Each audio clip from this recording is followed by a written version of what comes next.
Iyon and start recording mga kalapid na welcome sa isa na namang reaction video. Magre-react tayo sa video ni Caio, sa video ni Sean Wayne, tsaka sa video ni Attorney Trixie. Okay? Ano ba nangyayari sa Pilipinas? 'Di ba nakita naman natin yung PI na yan. Yan, yung PI na yan. Nagsimula dyan sa PI na yan. 'Di ba? People's Initiative, Politicians Initiative, kung ano itawag nyo sa PI na yan, putang inang yan, kayong bahala. Okay? So, syempre nakikinig tayo sa mga iba-ibang vlogger, 'di ba? Kung ano mga reaction nila. Okay? So, na-catch ako na ng attention ni Caio. Pero unahin natin yung video ni Sean Wayne kasi first time ata na may kagrupo sila na nag-disagree kay Caio. 'Di ba? Kasi 'pag nakikita natin parang bawal mag-disagree kay Caio, eh. 'Pag nag-disagree ka sa kanya, bobo ka, tanga ka, hide ka. 'Yun lang yung nakikita ko sa kanya dun sa video niya. Once na nag-disagree ka or may sinabi kang hindi against dun sa pananaw niya, bobo ka, tanga ka, hide ka. Ayun. So mapapanood niyo naman sa video niya 'yun. So dito si Sean Wayne nag-content at dinebunk niya si Caio according kay Sean Wayne na dinebunk niya. Ako naman ang gagawin ko, ipapakita ko lang kay Caio kung anong hindi nila nakikita sa politika. Okay? Kasi pagdating diyan sa PI, hindi niyo nakikita, hindi niyo pa rin alam, nasa harap niyo na yung ahas, tutuklawin na kayo, pati yung mga senador, pero imposibleng hindi nila alam, eh. Kalokohan 'yan. Alam na nila yung utak niyan, kalokohang hindi, 'di ba? Kung halimbawa ordinaryong mamamayan ka, hindi niyo nakikita kung nasaan na yung pinagmulan nung ahas na 'yan, kung sino yung nagsimula ng PI na 'yan. Ako, basang-basa ko na dito, basang-basa ko na mismo doon sa hearing pa lang kung sino nagsimula, pero hindi nila mahuli. Yung iba sa politiko alam na kung sino 'yan, pero nagbubulag-bulagan din 'yan, okey? At 'yun ang katotohanan. Play natin 'tong kay Sean Wayne. Depende kami Pangulong Duterte. Mag-isip kayo. Ha? Away politika yan. Tayong mga pangkaraniwang tao ang naiipit dito. Correct. Correct daw. Away politika 'yan. Tayong mga ordinaryong tao na naiipit dito. Mukha bang naiipit silang dalawa? Mukha nga masaya pa sila. Now I'm debunking you. Pakinggan Gaya natin nga siya. sinabi ko, guys, tayo mga botante ang nag-i-install. Okay? Keep this in mind. Tayong mga botante ang nag-i-install sa mga politiko na yan. Kaya nga tayo, even sa Constitution, kung pupunta ka sa Constitution, meron tayong tinatawag na suffrage. Makapangyarihan ang pagboto natin. Dahil ang pagboto natin, ang pirma natin, ang mga thumb mark natin, ang mga choices natin, that will make or break the future of our country. Tayong mas makapangyarihan sa mga taong to. Tama. To what extent? Una, may boses. Hindi ko alam kung pinanganak na si Caio nung nagkaroon ng people power, o baby pa siya nun. So hindi niya naiintindihan pa yun dati. Siyempre pagdating sa kanya mga kwento na lang yun. Siyempre yung iba baka kwentong tubol na lang yung kinukuwento sa kanya, hindi na tama yun, hindi na totoo yung kwento, 'di ba? Na nakarating sa kanya. Hindi ko alam, hindi ko alam kung ilang taon na 'to si Caio, 'di ba? So hindi ko alam kung inabutan niya yung people power. Okay? Eto naman si Nino Barsaga. Maka-Duterte ka. Sige, given na yun. Lahat tayo maka-Duterte. Ako, sumuporta ako kay Duterte. Kasi bakit? Sino ba iboboto mo? Siyempre, boto mo lesser evil. Lahat naman yan evil, eh. 'Di ba? Pero boto mo lesser evil. Pagdating kay Marcos, sinong boboto mo? Si Leni Robredo? Siyempre, boboto mo lesser evil. Kahit na nagbigay na ng hint na weak leader. So, hindi naman nagkulang si PRRD, ah. Sinabi niya weak leader. Nagda-drug. Okay? Ngayon, putang ina na ano tayo eh, napapadali ako eh. Saglit lang, panoorin pa natin to. Tayo to call them out. They cannot call us out dahil mali tayo bilang botante. Kailan ba nangyari ng isang politiko sasabihin sa atin, hoy, mali ka. Diba? Binoto mo ako eh. O ngayon, binabalahura ko ngayon ng Congress, binabalahura ko ngayon ng Senate, binabalahura ko ngayon ng Executive. Tama ba ako? And we even have the power to take them out of their position through impeachment. Ano pa? Calling them out to resign. Ito mo nga si Sara, Vice President, pinay-impeach, pinare-resign. Hindi naman nun. Aaga pa, 'di ba? Bakit pagka sa kanila pwede, pagka kay Sara hindi pwede, pagka sa Duterte hindi pwede. Pagka mga Duterte winawalang hiya pwede. No? Dahil si Marcos yung presidente natin ngayon. Si Marcos binoto ko, bakit? Lesser evil naman kaysa kay Leni Robredo. Nagpapapatay ng tao daw yung mga hearsay. Ayoko magbigay ng yung asawa. Daw, okay? So, hearsay yun, hearsay. Diba, sino iboboto mo? Yung puppet? Diba, syempre, nagkamali tayo. Kailangan tanggapin mo kung sino yung presidente mo. Pero hindi porket presidente mo, ikikisas mo na. Diba? Parang nangyayari kay Tulfo, bakit? Porket naging senador, bakit Tulfo? Diba tinitira nyo rin naman, diba? Ganon din lang naman yung ginagawa natin. Ngayon, si Duterte, ganon din lang naman yung ginagawa. Anong masama doon? Masama ba i-call out?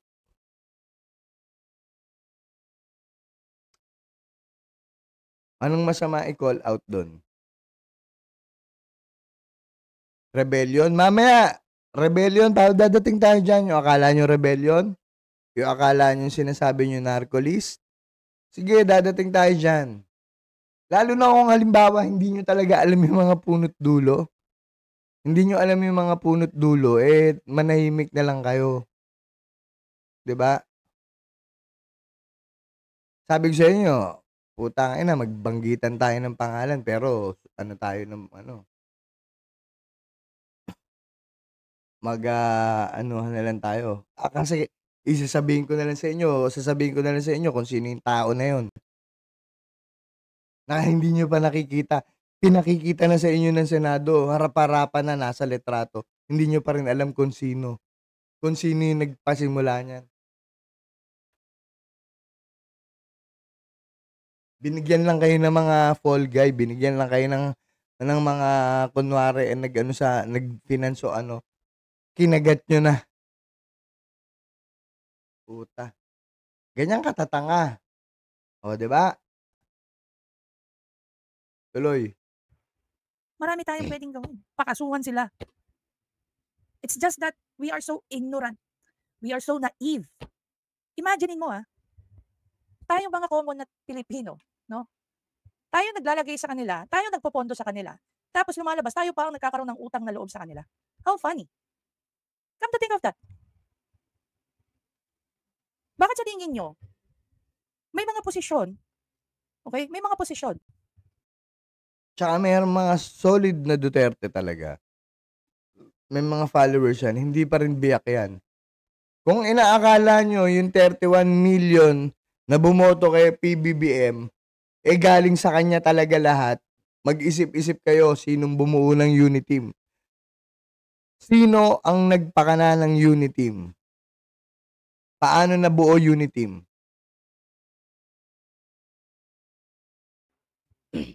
Sa gobyerno na impeachable. Kung walang power, ang civilian na gaya natin. Bakit ngayon pinag-uusapan yan tungkol dyan sa PI? Saan ba nagsimula yan? Hindi ba sa pagko-call out ng mga Pilipino?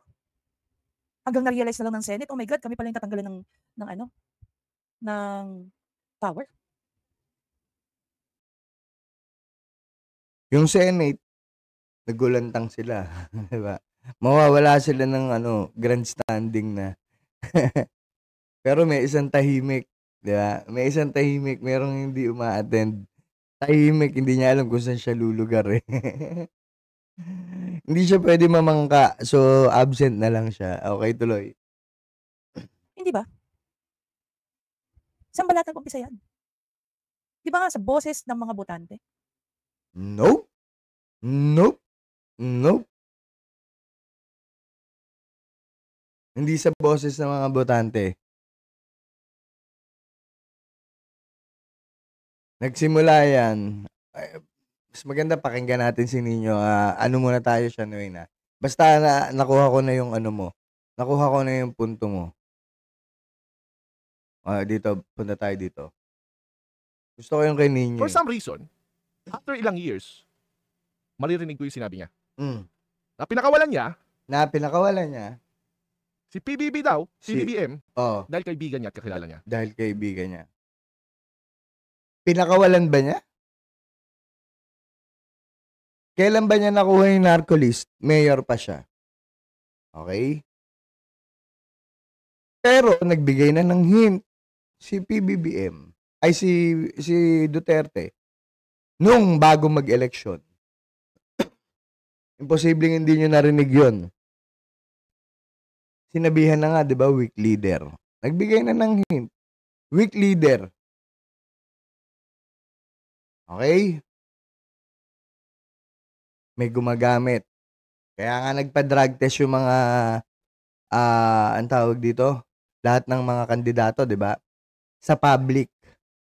Pero si Marcos saan? Sa private. Kung matatandaan nyo, di ba? Kaya lang wala talaga tayong choice eh. Alangan na maiboto mo si Pacquiao. Alangan na maiboto mo si Isko. Alangan na maiboto mo si Lenny o kaya si Ping. Di ba? Siyempre, boboto mo pa rin, Marcos. Kasi ang gusto ko, ma-redeem nila yung sarili nila. Okay? So, nagbigay ng hint.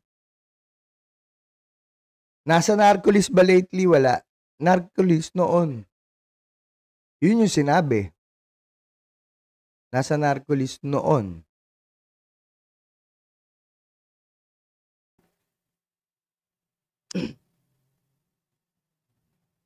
How can I even reconcile that?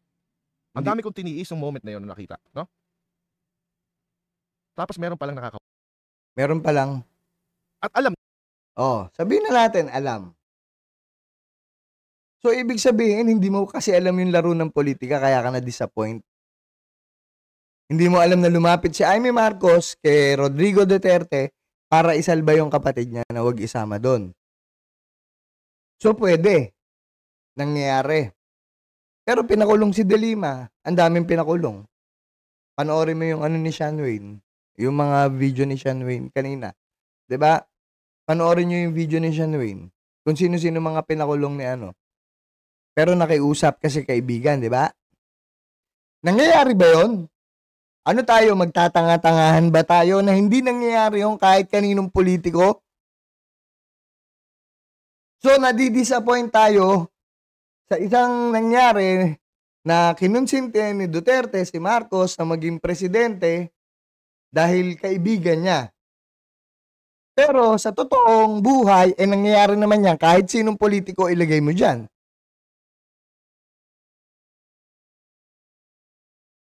Alam nga naman, hindi niya ano yan. Hindi, di ba? Alam nga naman si Leti suportahan yan. Ay, si Leti, si Lenny. Alam nga naman si Lenny yung suportahan yan. Kaya nga si Amy Marcos nandito sa poder nila Duterte nung rally. Kaya si Amy Marcos, nailibing si Ferdinand Marcos Senior sa libingan ng mga bayani. Kaya nailibing yan doon. Dahil kanino? Dahil kaibigan pala nila. Binigyan ng pag-asa ma-redeem. So, yun yung kinagagalit ni Caio ba? Yun yung kinasasama ng loob mo? Dahil ang may kasalanan, dahil ngayon nagsasalita si PRRD ng ganon, ikaw din naman may kasalanan eh. Sa tingin mo, sino bang walang kasalanan? Sino bang walang kasalanan? 'Di ba sabi ko nga sa inyo, lahat naman yan, kupal. Lahat yan may sungay. Pero wala kang magagawa. Ang iboboto mo lang talaga, yung pinaka-mas konti yung ginagawang kagaguhan. Oh, sino pinakamaraming project? Kahit nagka-pandemic. Ang hirap magpapirma kay Marcos ngayon. Ng project, ang hirap magpa-approve. Kaya mabagal yung usad eh. Kay Duterte, pag nakita niya maganda, may goal, sige, pirma, go.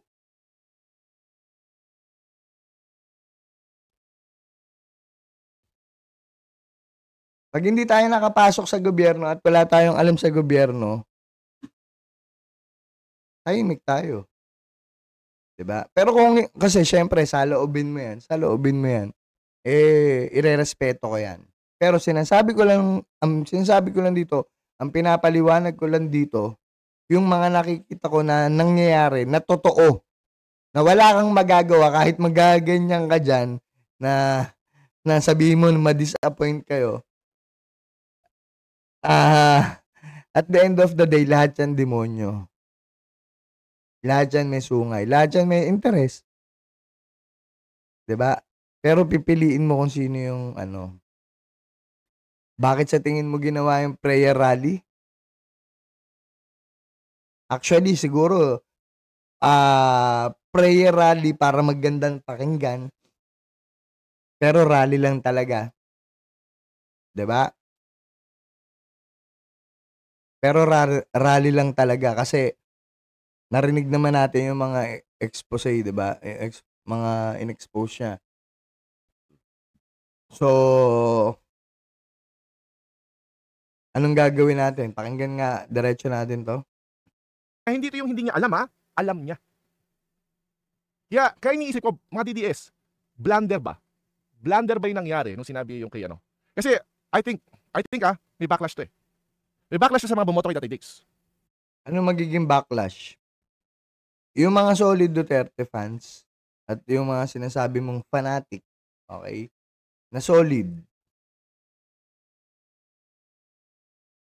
wala. Walang magiging backlash. At mamaya ipapaliwanag yan ni Attorney Trixie sa'yo, ha? 'Di ba? Yung sinasabi ko eh. Ipapaliwanag yan sa'yo ni Attorney Trixie. Kasi si Attorney Trixie, alam din kung ano nangyari. 'Di ba? Tsaka bakit tayo halimbawa, eto, kinontent mo, naniniwala ka dito sa kalbo. Putang ina, kung alam mong bayaran yan. Tangina, kung sinong bayaran, tangina, syempre, yun yung kakampihan yan. Diyos ko naman.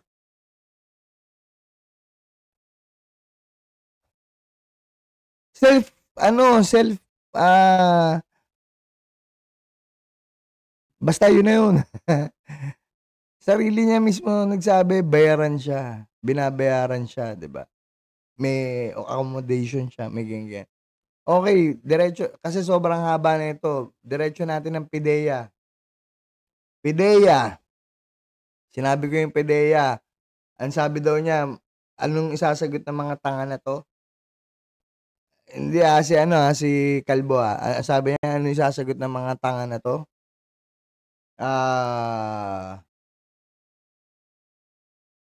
Siyempre, siya yung nasa posisyon. Gagawa ng paraan yan. Bakit hindi ba pwede yun? Hindi ba pwede yun? Pwede yun, di ba? Sa isang snap lang, tanggalin niya yan. Napakasimple. Kahit sabihin mo record nung year 2000 hanggang year ngayon, pag sinabi, wala kayong nakita, wala.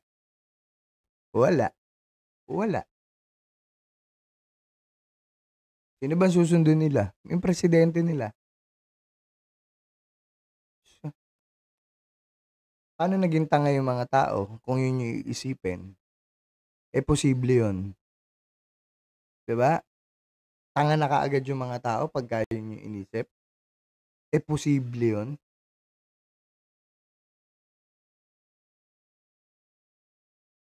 nung sinabi niya yon, na pinabayaan niya na maging presidente, yung sinasabi niya addict daw, either way, kung yun ay bluff or pinabayaan niya? Hindi, bumoto yung tao. Bumoto yung tao. Nag-warning siya. Hindi niya pinabayaan, nag-warning siya. Diba? Pero binitbit ni Sara yung Marcos. Lumapit si Amy Marcos sa mga Duterte. Si Amy na lang sisihin mo. Kinonsinti rin. Oo, either way. For me, it's a blunder. Sa kanya. Imbes na makakuha siya mas maraming traction, may mga bumoto sa kanya parang, wait, did I hear it right? Pero nakita mo ba kung nasan yung mga nasa prayer rally? Kung gaano karami pa rin yung supporter kaysa dito sa Bagong Pilipinas? Siguro mangilan-ngilan. Mangilan-ngilan kayo. Oo. 'Di ba? Mangilan-ngilan kayo. Pero andun pa rin yung andun pa rin yung strategy. Sa tingin niyo ba hindi alam ni Duterte yung sinasabi niya? Ha? Sa tingin niyo hindi alam ni Duterte yung sinasabi niya? Pinakawalan mo dahil kaibigan mo at kakilala mo? Kaya pinabayaan mo, hindi ka nagsalita?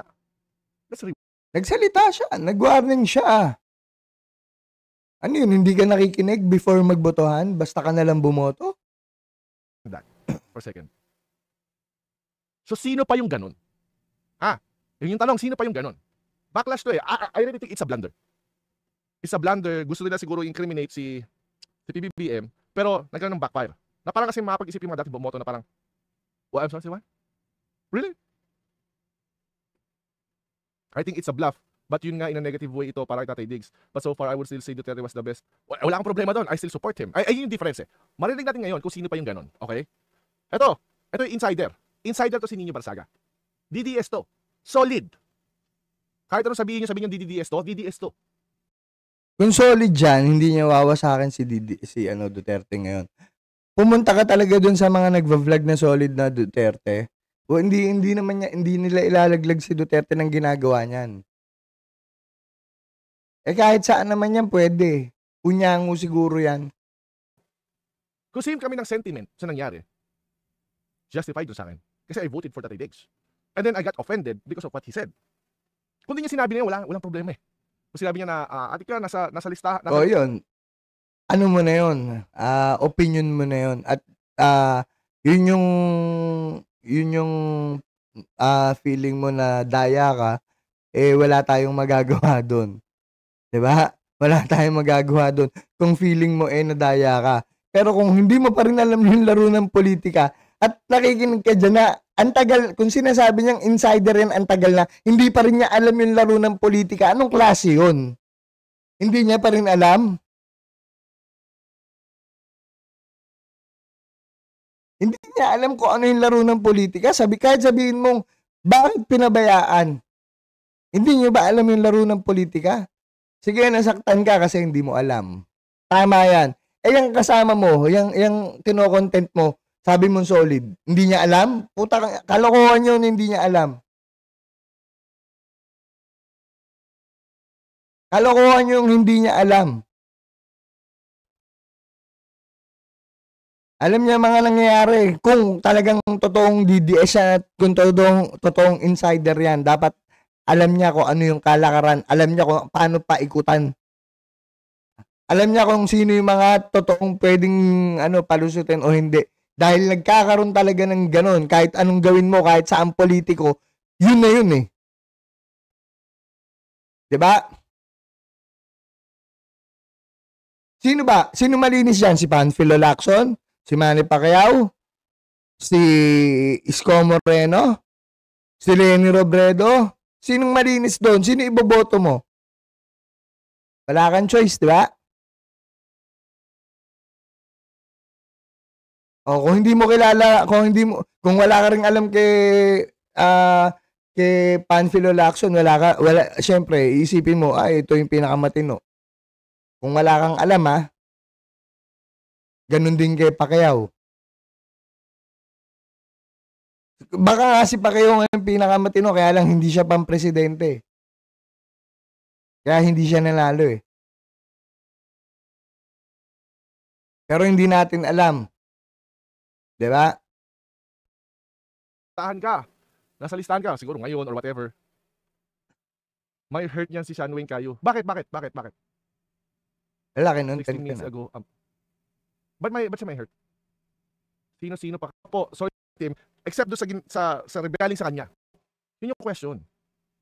Tama po. Sorry Duterte po si Sir Nino. Kaya nga, marinig natin galing sa kanya. Okay? Kasi ako, well, I voted for him. I still... Levy, Lisa, Araneta, Marcos. Yan ang unang diniskas mo. Hindi ka galit sa magkasawa ito. Di ba?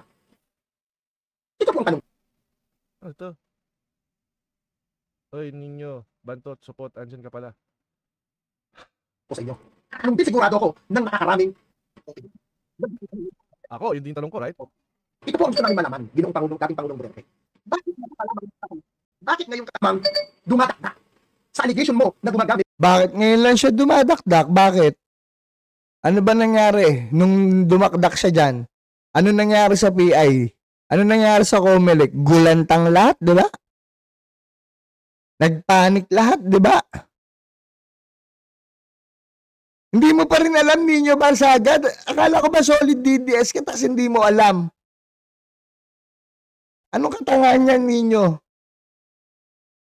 Solid DDS, tapos hindi mo alam? Ba't ngayon lang nagdadakdak? O ano nangyari? Ba't biglang nagkaroon ng pinahinto yung Comelec? Nabulabog? Dahil sa call out? On the spot, di ba? Pinahinto. Yun yung kapangyarihan ni Tatay Diggs. Oh. Hindi to solid DDS. Hindi ako naniniwala. Gaganyanin niya si Duterte tapos sasabihin solid. Kalokohan yun. Tapos sinasabi binabayaran siya. Kung nagpapabayad ka, hindi ka solid. Nagtatrabaho ka. Kasi binabayaran ka. Ganun lang kasimple yun. Meron ba solid na nagpapabayad?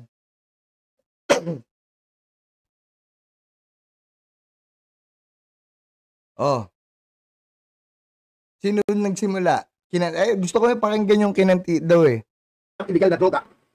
Si Pangulong Marcos. Bakit ngayon lang natapos na ang term mo? Natapos na ang panunungkulan mo? Ang sasabihin ko sa iyo, Mr. President Duterte. Yun yung point eh. Bakit nung una, yung bago maging presidente, nung bago mahalal. Hindi ba dapat tinira nila ng tinira? Kasi if you don't want, kumbaga napaka-big mo sa eh. Sinabi na nga, di ba? For some reason, you let a person support. Forward natin yung kay Nino. Hindi eh. O din mayor pa nga daw siya. Di hawak niya rin ng presidente siya. Kapag yung mga Diyos-Diyosan yun hindi ko maintindihan. Anong mahirap tingnan doon sa timeline? Mayor, presidente. O din mayor pa nga daw siya. Di hawak niya rin ng presidente siya. Alam niya na rin yun, right? It follows. Hindi ko gets. Bakit mahirap yung intindihin? Bakit hindi ba sinabi? Mayor, presidente, right? O nung mayor siya, may nakiusap. Siya, sabihin na buray yung kaalaman niya nung mayor siya? May nakiusap. Kalakaran ng politika. Wala ka magagawa. Mamaya, tatawagan kita kuya. Kahit saan anong angulo mo tignan, may magagawa ka ba dyan? Wala ka magagawa.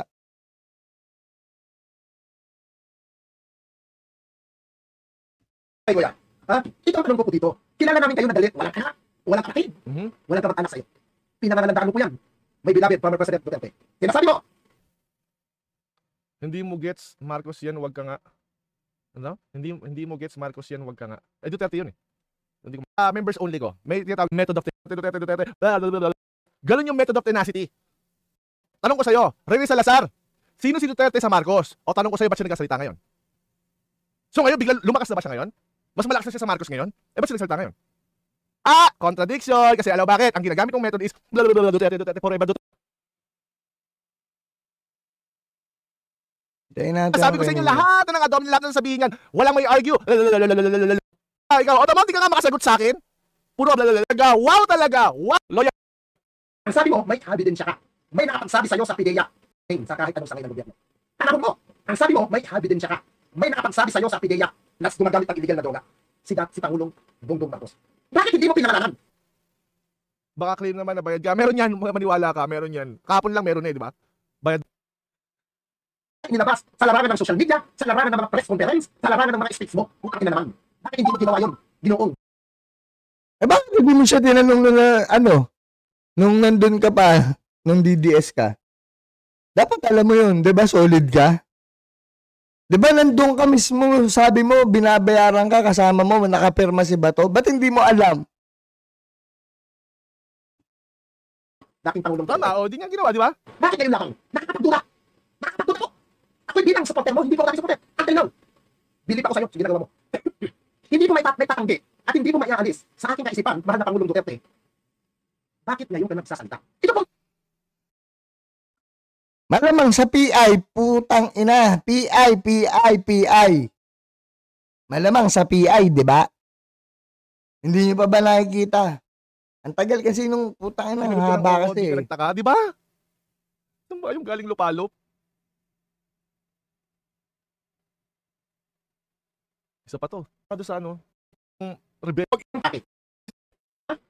Kung anong kaiklabuhan yung mga nakapangikot mo sa'yo. Ito po, ano po bilang simpleng supporter nyo, bilang defender mo, inabot ko ng kaso, nung panahon mo po, dating Pangulong Duterte. Ang kaso inabot ko, until now. Oh, but sana alam mo yung mga nangyayari nun, Diyos ko. Ninyo Barsaga, dapat alam mo yung nangyayari kung talagang solid ka. Kung dadad ka ng kaso. Ba't ikaw yung nakasuhan? Kung nasa Duterte side ka, ikaw pa yung nakasuhan, saglit, parang ano yun question mark yun baliktad Oo ba? Yung mga gawa mo lang o gawa-gawa dahil bulong ng mga kapartido mo na galit sila doon sa mga personalidad? Ang ganda ng tanong niya, right? Napaisip din ako eh. O gawa-gawa mo lang o gawa-gawa dahil bulong ng mga kapartido mo na galit sila doon sa mga personalidad? Gawa-gawa mo lang. Si Duterte, tangina, solid DDS. Tapos makikinig si Duterte sa bulong-bulong. Si DDS nga magaling mag-strategize. Si Duterte nga magaling mag-strategize. Tapos sasabihin mo makikinig sa bulong-bulong si Tatay Diggs. Anong klaseng solid Duterte fan ka? Solid Duterte follower ka? Kung hindi mo alam.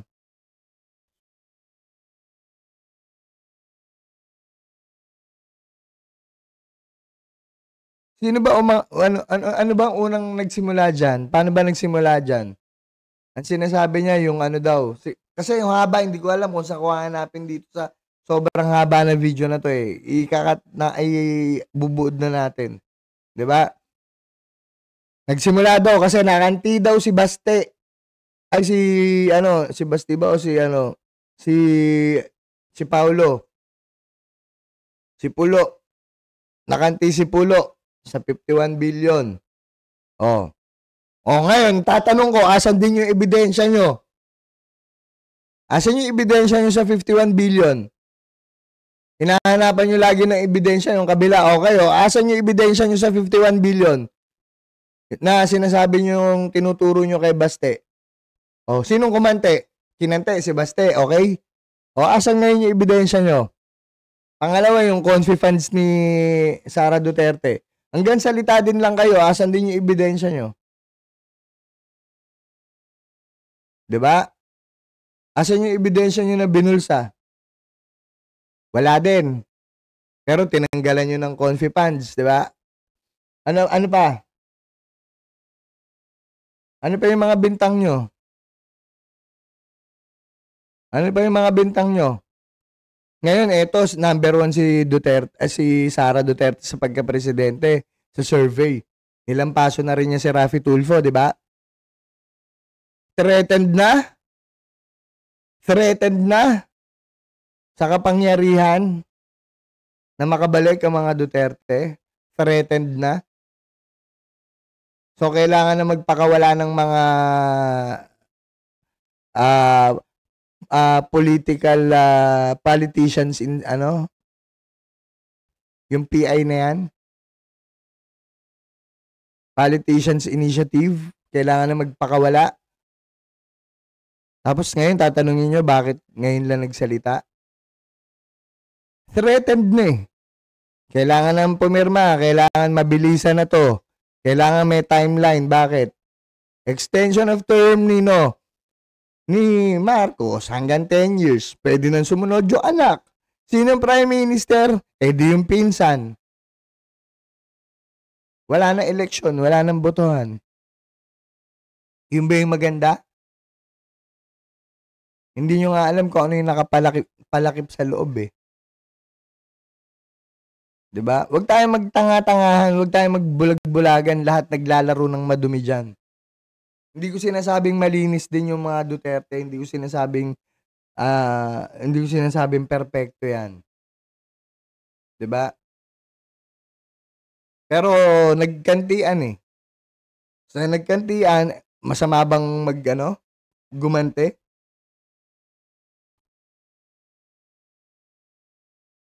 Magsasalita ba si PBBM nang hindi niya kayang panindigan? Bakit yung sinabing papapatay si Castro? Ano nangyari? Dismiss, 'di ba? Hindi magsasalita yung tao na yan nang walang basehan din. Mag-isip-isip din kayo. Pakinggan natin si Luminous kasi ang haba na ito eh. Pakinggan natin si Luminous ha. Ito muna. Ang bayan ay panlilindang, bibigay ng agit niyang crime. Ang sinasabi niya, itong pagbibigay ng pera sa taong bayan ay panlilindang, bibigay ng ayuda. Ito yung sa PI Niloloko ng mga kongresista o kung sino man ang may pakanan itong People's Initiative, ang taong bayan, pretending that this is from the people. So estafa ang sinasabi niya. Now they are paying for signatures, pretending that this is an initiative of the people when in fact dinadaya lang nila yung proseso. Sinong hindi sa tingin mo sino hindi doon? Hindi maaalarma doon sa panloloko na ginagawa ng gobyerno natin ngayon.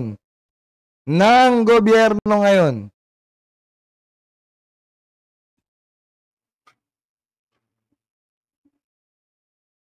Isa pa, dito pa.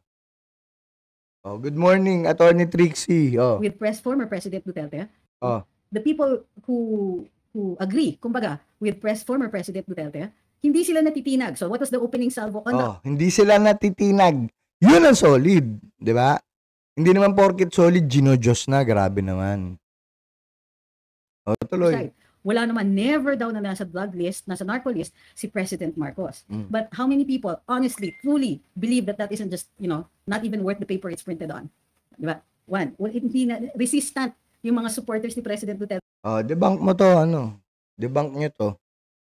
To this kind of announcement, which clearly appears to the people as self-serving. I'm not saying that it's wrong or it's right. We're not talking about whether or not there's truth to anything all of these people say. We're just talking about what they're saying right now. Ano pa?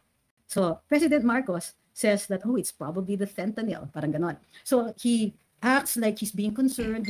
His doctor should manage himself much better because this affects the mind. Ganyan. We all know that he's taking a shot. He's taking a pot shot at PRD. Tumatama ba ang tanong? Hindi. Kasi ito yung nangyari, di ba, dun sa interview na, I think it's the fentanyl, ganyan. Pero sir, do you categorically deny that you're involved in drugs? So he laughs and he says, I'm not even going to dignify that. So did he say no? Again, people are seeing this. And what do you think people are going to say when you are directly asked a categorical question, are you involved in this? And he says, I'm not even going to dignify that. It's possibly true that you should not dignify that question, yet it's raging, di ba? So what does that mean? It means that he cannot get away with it. The narrative is solely in the Duterte camp. The revelations or whatever it was that he made, that is taking a life of its own.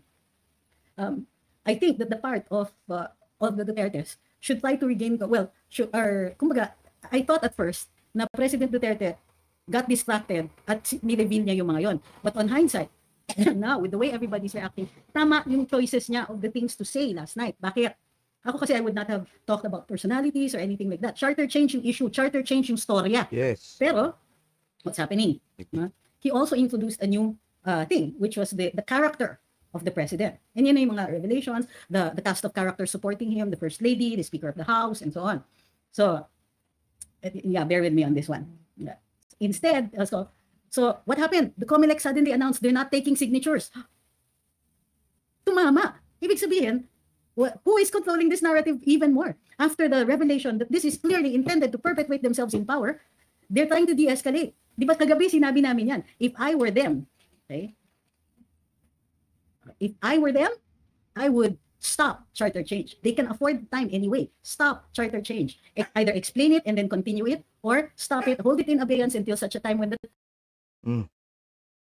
Nagkaroon ba ng magandang statement si Tatay Diggs? So, magalit na rin kayo kung magagalit kayo kung DDS supporter ako or ano.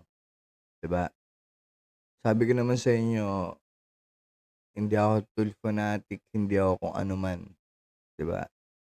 Asa politika talaga, katulad yan, mas alam ko yung nangyayari. 'Di ba? Alam ko yung nangyayari. Kalokohan na lang. Ito, kayo, kalokohan na lang. Siguro baka nakikibit-balikat na lang nung nakiusap si Amy na wag ipangalanan yung kapatid niya. Pero pwedeng mangyari yon. Sabihin mo nga sa akin, sinong kandidato o sinong politiko ang hindi nagkakaroon ng pabor? Sabihin mo sa akin, bigyan mo ako kahit isa na na-disappoint ka na dahil sa ganun. Sino bang politiko ang hindi nahihingian ng pabor? Mga kalapida, sinong politiko ang hindi nahihingian ng pabor? Pag meron, sabihan niyo ako. 'Di ba? Sino bang hindi nabibigyan ng pabor ang kaibigan, ang kamag-anak? Sino bang hindi nabibigyan ng pabor? Parang gulat na gulat kayo na bakit ngayon nyo lang sinabi yan? Bakit nyo hinayaan? Before pa lang kumakandidato, he is a weak leader. Merong isang magpe-presidente na nagko-cocaine. Oh. Huwag niyo sabihing walang warning. 'Di ba? Ano to, sinungaling si Duterte? Ngayon nagsalita siya, statement 'yon. Statement made, statement granted. Pinatigil on the spot ng COMELEC. Bakit? Nawindang sila, 'di ba? May mga part 2, part 3, part 4 pa yan. Wait lang kayo. Antayin nyo kung ano mangyayari. Pero hindi nyo nakikita. Ito yung alam ko yung iba talagang nasa malalim sa politika. Alam na kung sino yung pasimuno eh. Alam nilang hindi si Romualdez. Alam na nilang hindi si Romualdez. Alam din ni Amy yun.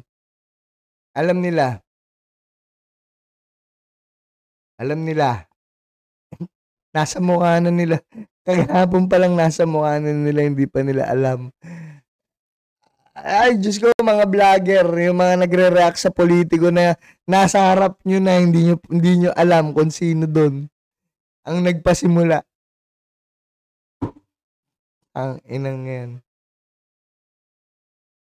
So, yun lang mga kalapid reaction video to dun sa reaction ni Kayo kasi gusto ko umakyat talaga doon kay Kayo eh.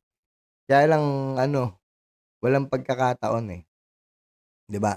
Kagabi, no, ako, iba naman yung topic niya, kaya hindi ko masyadong kung sana yung topic niya uli, yung kay Nino Barsaga, fight ako doon, akit ako doon. Okay, so, yun lang mga kalapid. Sana maintindihan din ni Kayo na na, ang tawag dito, wag lahat ng normal yang may magdi-disagree sa atin. Na wag naman lahat bobo kaagad tanga hide na, 'di ba? Normal 'yan, kasama 'yan. Kasama 'yan sa kaya ka nga nagkaroon ng open Hindi lahat ng pumapasok na sa iyo nagiging bobo na porket maka Duterte ganun. Wag ganun, 'di ba? Sana ma-realize mo lang. Okay, so yun lang muna mga kalapid. Maraming salamat po. And stop motherfucker PI recording.